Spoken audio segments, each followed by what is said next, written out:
if there's anyone out there that has never said something that they wish they could take back, if you're out there, please pick up that stone and throw it so hard in my head that it kills me. Celebrity chef Paula Deen on NBC this week trying to convince her fans and the media that she is not a racist. That accusation stems from her admitting to using the N-word 30 years ago. But despite the passage of time, reaction to her admission has taken a huge toll. But is the outrage and the loss of her show warranted? Anthony Cook, a black journalist who writes for the Huntsville Times, asks, if the word is offensive and harmful, why are we not offended and harmed when African-American rappers and comedians use it? I began to see the hypocrisy of expecting white people to adhere to a standard that I was not upholding myself.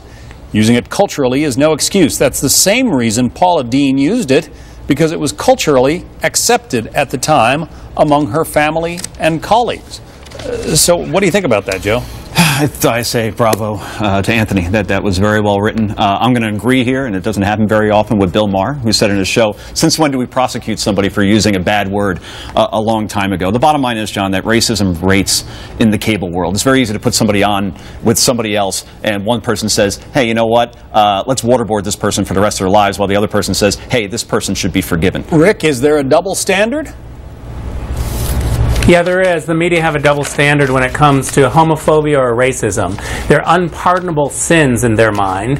And, you know, the simple fact is that everybody makes mistakes. I've made mistakes. We all make mistakes. And I think the public is much better at judging someone's heart and knowing if they're truly sorry. The media is never good at it because they just want to see things black and white. They want to make sure that you're either a racist or not a racist. And the public is buying Paula Deen cookbooks like crazy. Right, and it's funny that Joe mentions Bill Maher, because as Larry Elder, who is a black radio talk show host, pointed out, if Maher were held to the same standard of offensive language that Paula Deen were, he would have been off the air a long time ago, as would other people, including Al Sharpton.